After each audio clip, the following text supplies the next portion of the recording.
This is Thomas with orbitpanels.com. This is going to be a tutorial video on how to put together your own Orbit Panel 15.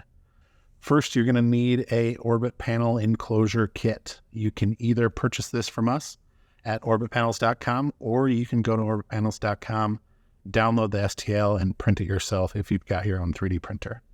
Next, you're going to need a Raspberry Pi 02W. That's going to be the brains of the operation here. And we're going to add to that a WaveShare PoE hat that will allow us to connect just one cable to the Raspberry Pi to provide it both network and power, simplifying our install. And a Stream Deck that we're going to use the button module from the inside.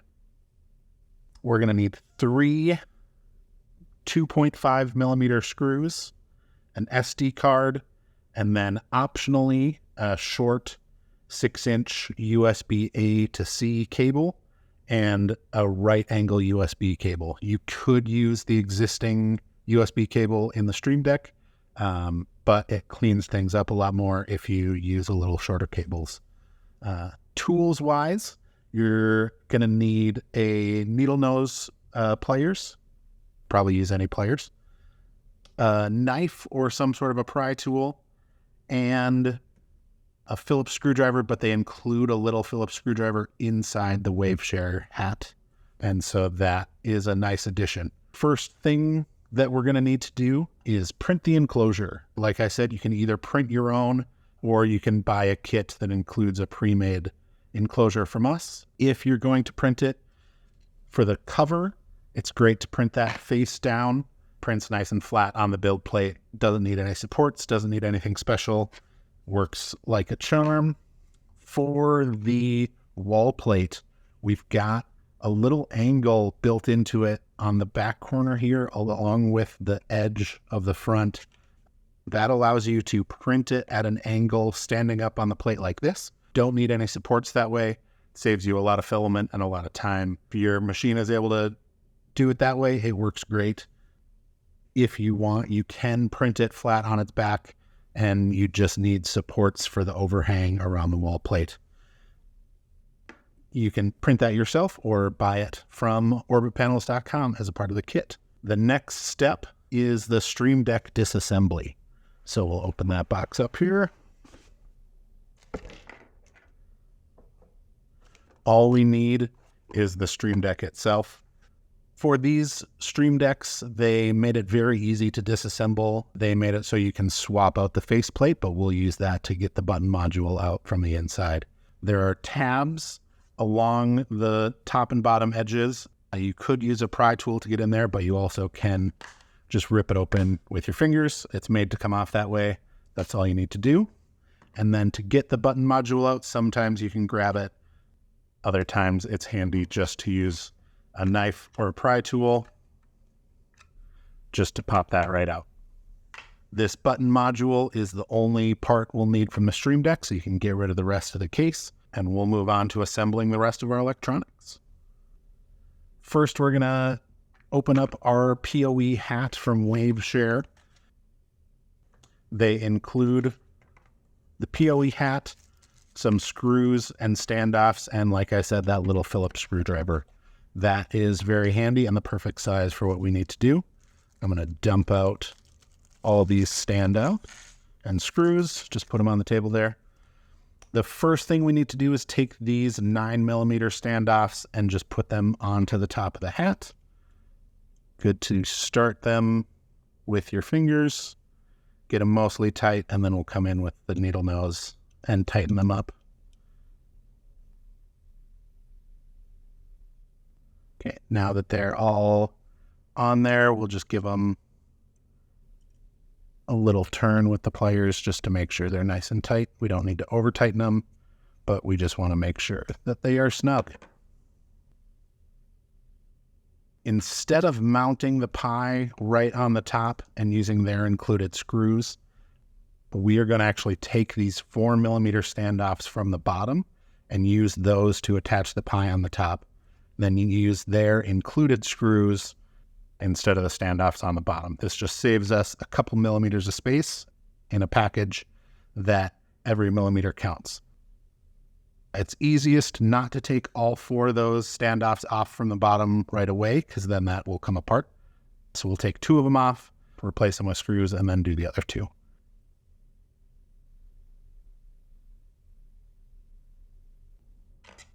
Okay, now we'll replace those 2 with screws.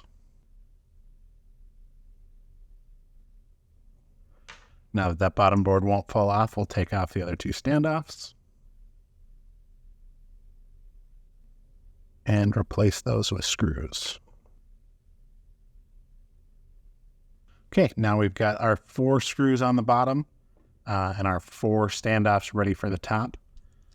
Now we can take our Raspberry Pi Zero and attach it on top here.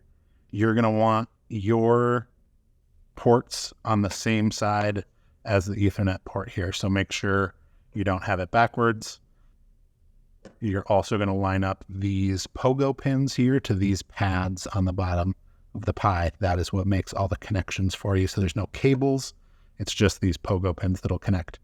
So you'll take the 4mm standoffs that we took from the bottom and hand tighten some of those. I like to start with alternate corners, and then again, once they're hand tightened, come in and just snug them up with the needle nose pliers.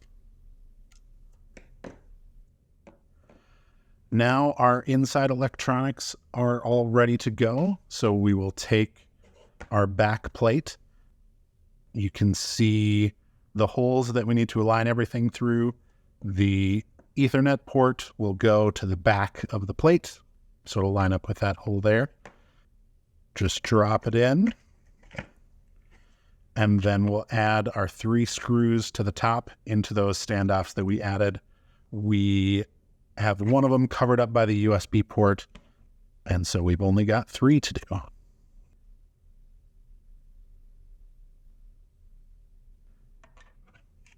Okay, now we've got 3 of our screws in there, and our 4th one is covered up by where that USB-C port is going to go through. The wave shares do often have some extra pieces, so they had 5 screws and 5 standoffs, so we don't need those, so we'll get those out of here. The next step is putting the Stream Deck button module in. It is just a friction fit, so you just need to line it up and push it in. They didn't make it symmetrical, so it is off-center. There's a bigger gap at the top. That bigger gap goes where it is closer to the screws, and that makes it so that the buttons will line up in the center of the panel. You'll also want to look where your USB-C connector is. There's a hole for that in the back of the case there. So you just line it up and pop it in. Next, on the back, we're now able to plug in our USB cable. And we'll use the right angle adapter, so that saves you some space with that right angle. If you don't, you have to plug in the USB on the side here, and so it comes and sticks out extra on the back. If you're going into an open wall or a deep box, that's plenty of room. But if you're in a little smaller box, you need to save some space, you can use the right angle USB. To prep your SD card, go to the BitFocus website and download the latest companion satellite image. Once it's downloaded, write the image to your SD card with Pi Imager. Select Raspberry Pi 02W, select your image, and select your SD card. Click Next. No need for custom settings, and confirm that you'll erase the SD card. It may ask for your password. Click OK and wait for it to write. And now that that's done, you can install the SD card in the back of your Orbit panel. And then all that's left is to put the cover on. There are these hooks on the top and bottom. It's easiest just to line it up and pop it on. And there's our completed Orbit Panel 15. All that's left to do is plug in the network cable and attach it to the wall. The network cable goes in the back.